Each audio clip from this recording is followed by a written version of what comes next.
we got started.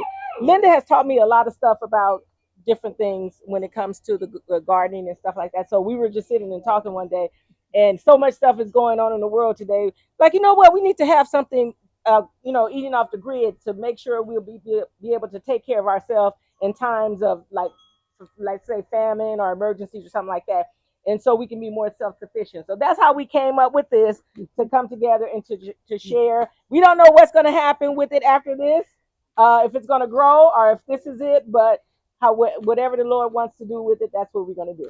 So that's why we're here. Thank you for coming. Thank you for Pauletta for bringing it up and for getting this started, because I have been slow lately and kind of got me on my toes to do something besides all pro pastors tagging after my husband. So anyway, I just wanted to go over some things today. Everybody knows where the bathroom is, okay? There's more water in the refrigerator, so help yourself if you'd like some more water. We've got different teas here. We've got unsweet tea, we've got sweet tea, we got hibiscus tea, and the hibiscus tea is from those cranberry hibiscus bushes over there, and it's delicious. And there's no sugar in it, but we do have different kinds of sugar here and honey if you want to sweeten it up. And so we really, Paul and I really try to eat as natural and as healthy as we can. I've got the sugar problem. He can do without sugar, but I've really got better at it. So today is all about our health and all about the future. And if we're not healthy, the future's not going to matter, So that's what today is all about. I wanted to show you all. We were in Georgia at our grandson's wedding last week, and we went in this cutest little shop, and they had this book. And I thought, this is what we need today for everybody can learn how to grow food. So, and this is about as simple as you can get, and kids can do it. If kids can do it, we can do it, right? So, so we're going to try to get everybody enthused to start growing something, especially healthy things. And my next favorite book these days is I have 9 books here, so y'all help yourself to look through them. And if you'd like to order one, I do have I gave you all a little pamphlet here. It's just a little book to jot things in with some pens. So you might want to keep these on you today to take notes of anything that we're doing. Or like if you'd like to order one of these books, you can get them all from Amazon. And, just the name of the book you get on there and they'll send it to you. So, well, for a charge. Or take a picture of the cover. Take a picture of the cover. But this one's Emergency Food and Survival. It's about as basic as you can get for what we're getting at today. And it's just a wonderful book to give you great ideas of simple methods to prepare. And we're big preparers. We've been preparing for years, but we still aren't prepared enough. If the grid would go down, I mean, it takes a lot of thinking and planning to be able to live through something like that. And Americans aren't prepared for that. This is another thing I've gotten into this past year or two, foraging. And that's where we have a lot of plants. Even in our own yard, we have a few that we can live off of that just grow. They're like weeds. But there is a lot of different plants. We probably have a lot more than the ones I know of. I'm just learning about a lot of them. But there are a lot of plants out there. Some of your mothers might have known some when you were children, that helped. Plants that, can stop the bleeding and for bug bites and different things. And but that's a forager's guide. And something I've just seriously got into is seed saving. Pauletta and I went to the farmer's market to look for watermelons a while back. and she wanted particularly watermelons with seeds in them. And I knew we had a problem with seeds, but that day we really learned, didn't we, Pauletta, that it's a seed, we're seed deficient in, all over the world. Monsanto has cleaned out all the seeds. You can't get hybrid seeds hardly. They're hard to find. And if you do, you need to get them and keep them. There's a lot of groups that are just into seed and they trade seeds, but there's seeds that they found are from thousands of years old that still will grow. And so seeds, I've been collecting seeds for probably 25 years, but not seriously, just enough for my, little things. And they will still grow. And it's just amazing. But that brought me alert when we saw that these watermelons didn't have any seeds. They had, two big truckfuls of watermelons. Yeah, there was one watermelon throughout the area of where the food was. And out of maybe 10 locations, there was one with 2 big boxes of watermelon that had seeds in it. That was it. And we were seeing trucks of watermelon huge trucks all over the place, and all of them. Yeah, and the seeds that are in those even are little tiny. Yeah, they're not like the seeds we used to see in watermelons. So yeah, I mean, you couldn't even have a spitting contest with these, I found a watermelon with those in it, though. You did? And I kept the seeds. Oh, fantastic. Well, we got to grow some then to keep the seeds going. So, but anyway, that's a serious issue. And so this is one of my Bibles. And okay, and herbs. I have a question. When you keep your seeds, you dry them out, correct? Oh, yes. On a napkin and dry them, make sure they're dry, and then you put them up. Yes. Because if you don't, if they're not dried out, they're going to go bad. Right. If they're dried out, then you can. I'll put them in a paper towel and then put them in a baggie where air can't get to them. Yes, and that way you can keep them for ages, and then mark on the bag what they are, because I'll forget by the time I get back outside what's in that bag.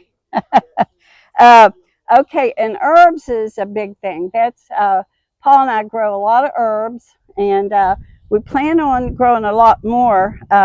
One of the main herbs that I'm really into now is medicinal herbs. And there's just so many plants that are medicinal that you can grow. Like I said, there's a lot of them that grow wild that are medicinal that you can use. I mean, they're just for everything, congestion, different herbs are good for different things. And, but I've got the medicinal herbs. I've got, this is a lost book of remedy for herbs. And then this one just has every kind of herb you can imagine in it. It explains all about the herb and how to grow it and what you can do with it, the different things you can do with it in your cooking. And they're wonderful, for cooking. That's mainly what we use it for.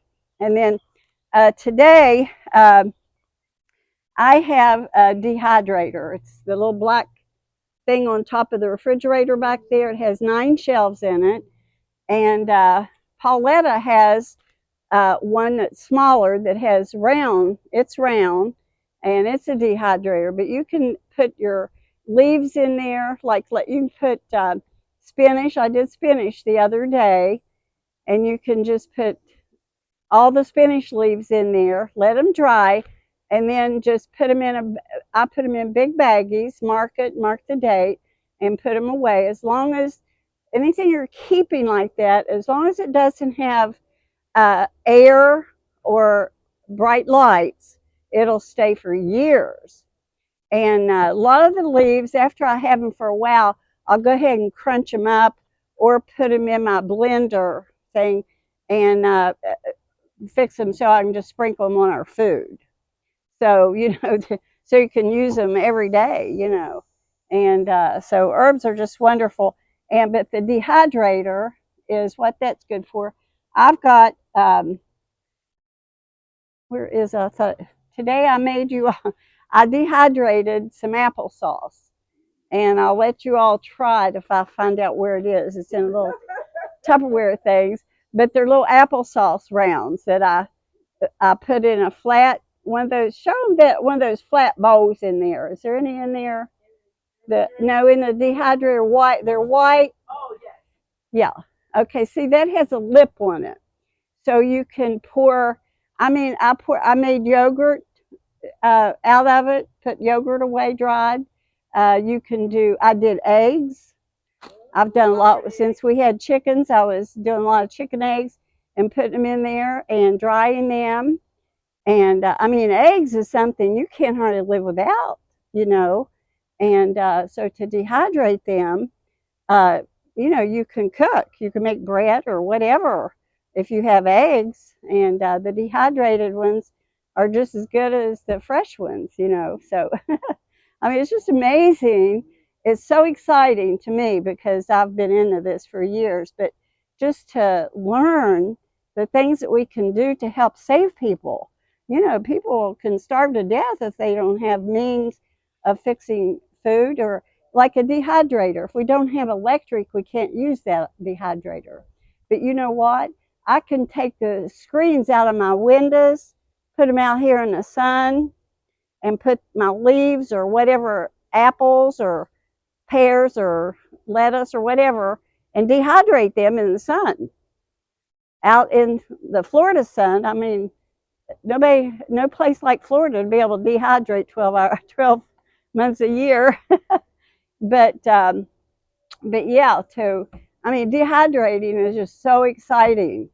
And and I just dehydrate everything. Honey, can you think of anything else I dehydrate? Apples, turnips. Oh, I did. Well, right here is some red potatoes I did last week. They're not very pretty, but they still got the red around them. Here's some more red potatoes. Here is pole beans. I actually bought these frozen from Southeastern Supply out there that sells them by the big frozen bags. And I just put these on the sheets and dehydrated them. Aren't they beautiful? And then here is you'll see our spinach down there. This is called Malabar spinach. It's a different spinach that Paul's growing, and it's beautiful spinach. It's bigger than the regular spinach, but I've been trying to dehydrate as much of that as I can get. And so this, I can put it in my soups. I can crunch it up, put it in, when I'm frying up something, and any of this, you can do that. And then here's some bags of things I dehydrated in 2016. I dehydrated blueberries, and they'll be good for another 20 years. I dehydrated lentils in 2015, and here is, spaghetti. I can feel it. Spaghetti. And then this is, let's see when I did this. This is ground beef and pork. You can dehydrate your meats as well. Yeah, just take it out of here, put it in a pan. Well, what I do first, put it in water and rehydrate it, and then drain it real good, and then fry it up just like you do hamburger. Now, jerky, you know about jerky. Men love jerky. Well, that's how they do it. Jerky is dehydrated. So you can dehydrate any kind of meats.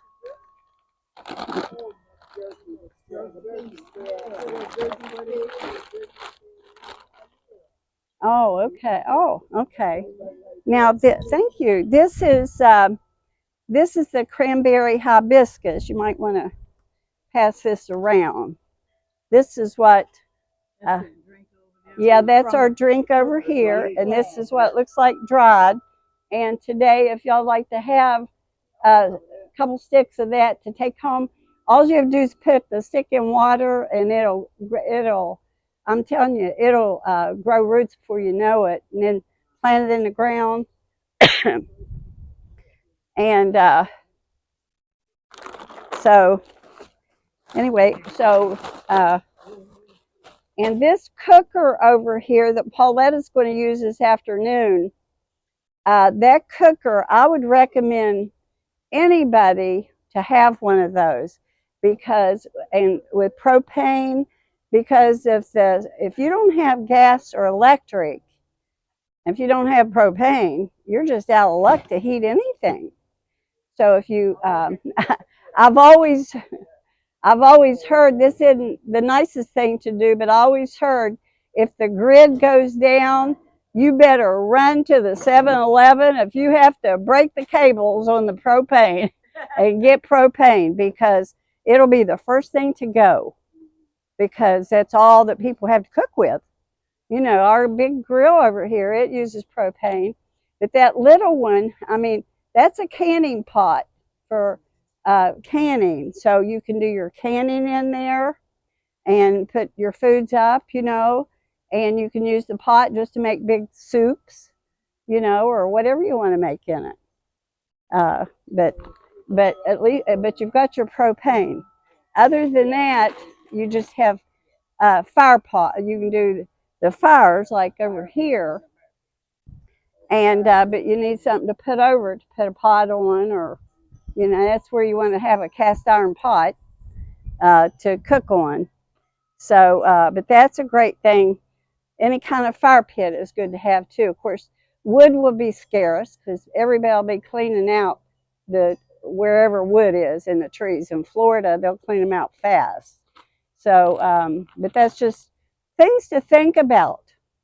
And as women, I know, as you know, I feel like one of my responsibilities in life, being married and having a family, is to know how to teach them and to be, you know, to be pro-life, as far as food, and be able to feed them. You know, besides yourself, you want your family to be fed, and your neighbors. You know, you can help your neighbors. You know, learn ways of fixing food and keeping food. And I think it's just a big responsibility. I think the Proverbs woman, that's what God was talking about, you know, for women to know how to take care of their families. And women and young women these days have not a clue. You know, they have not a clue. And because most of them have working mothers, most of my kids in their 50s have working mothers and all the way down. And, you know, so the mothers weren't there to teach like our mothers was, to teach us to do things. And so we have that responsibility, and especially as we're getting older, somebody's got to have that responsibility.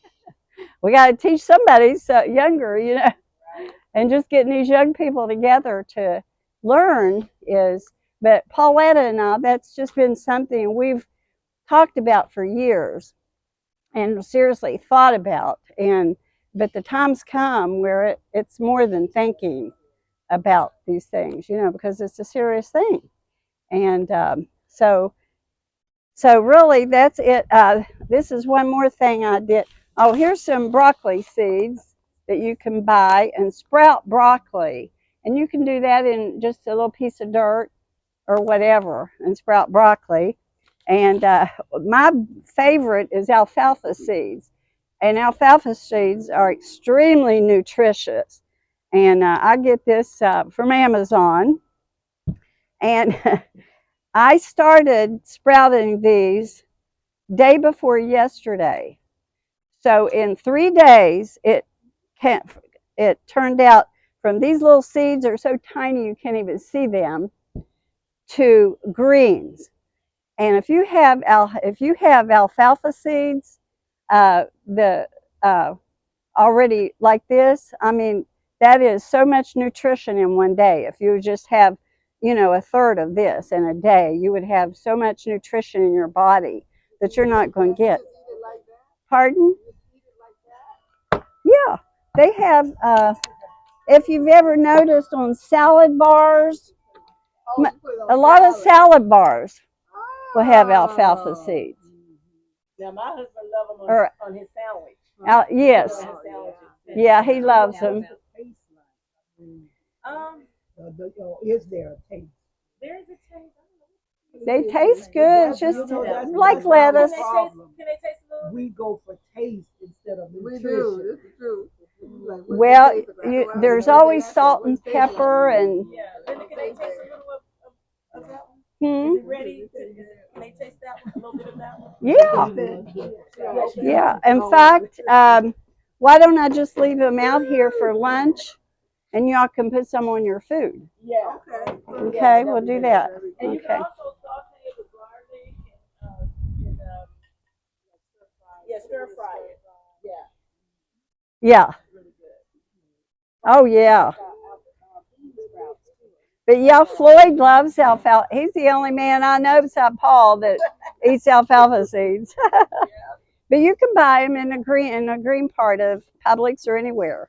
You know, on package. Of course, they might cost you an arm and a leg. They're not cheap, are they, Pauletta?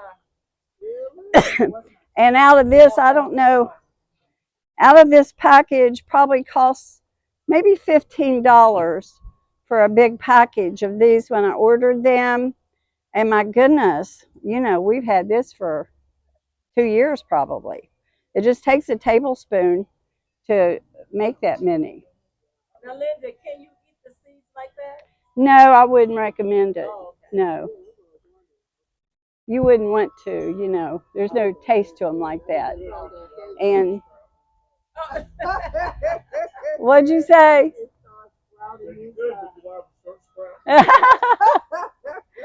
Yeah, it might be a good way to start growing hair. Okay, let's see what else. So, okay, what time's it? Okay, ladies, so up here we've got, you all just help yourself today. Paul put on a big pot of chili, and Pauletta brought all these goodies to eat. And it's venison chili. So you get to experience the wow. Yeah. You shouldn't have said it. You should, and you know what? And the meat that he gets is fresh because he hunts for them. So it's And fresh venison is one of the most healthy animals you can eat, and it's so tasty. I mean, and this is, yeah. We eat it ground. I like it ground. I don't like the steaks and things like that, but we eat a lot of ground. You know, you make great meatloafs with it. But he's going hunting next week, so. Someone is asking, what is a venison? What is a venison? What is the venison? That's what it's a deer, right? Deer. You're gonna be eating the I only shoot the bad deer. The ones that are bad. Right. Oh yeah, he's not allowed to shoot Bambi. No, I wouldn't allow that. So then you want us to bring the stuff out here, or we're gonna go inside to eat? Pardon. We'll just eat out here unless you're all too hot. No, ladies, are you good? I'm gonna bring everything out here. No, and I use the butter. Okay. Would anyone like some tea? I'll go ahead and fix you a glass of tea. I want to taste Which hibiscus? Okay. Okay, now this one doesn't have any sugar in it, but we have different kind of sugars here if you want to. Got honey, that's a good sugar, stevia, and this is regular sugar. You want me to go in and get some bowls?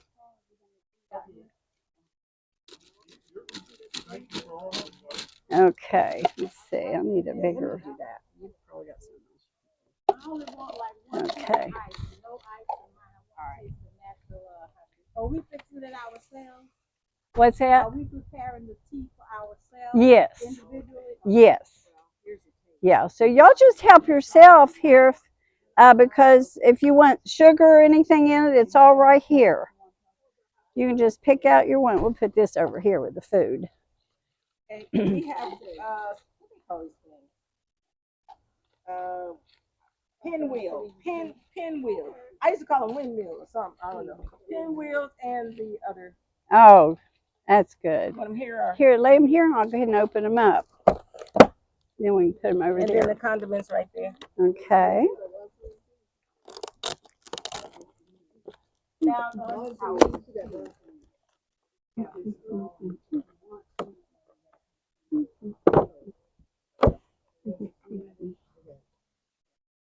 this is a tea that you can actually drink. And I'm trying to see how my blood came out. Okay.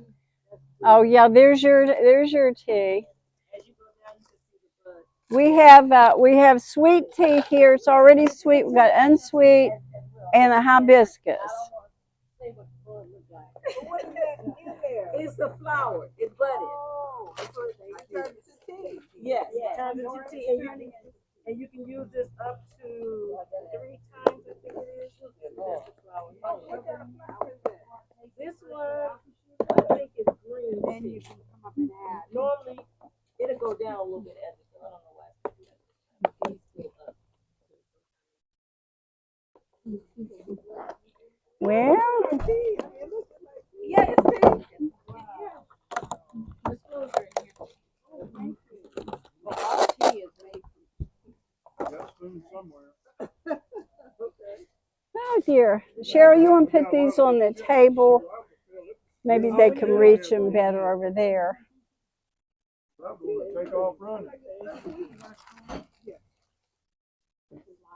Linda, do you have any more spoons? For the tea? I mean, for the chili? Let's see. We got a bag of spoons somewhere. There's no Okay. There's some more. forks and, There's more spoons somewhere. In Georgia, she calls herself EJ. Her name is Elaine. Oh, here they are. Oh, I knew we had some. Here we go. okay. Okay, who needs a spoon? With the food. Okay, Dolores, you need a Spoon spoon. right here, she's giving me. Okay. There you go. one Got a more. spoon. She have one. Okay, there's spoon. These are the condiments. Okay. Yeah, I think out of the sun is the best way. Here's salt. Yeah. Now we always recommend pink salt. Yeah. And there's another salt that we buy that's really good too. But regular iodized salt, really Not good for you. not good for you. What's not good for you? Regular, yeah. So we normally get the Himalayan or pink salt, or it's another one that's very expensive. I can't think of the name of it. You have one of those? We have, I don't know if it's the really expensive one, but I'll bring it out here. So we need any pepper. We got any pepper? Oh, okay. Oh, you already have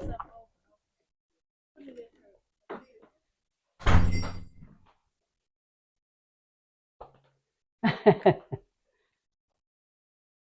Well, our girls aren't here yet, are they? I'm telling you.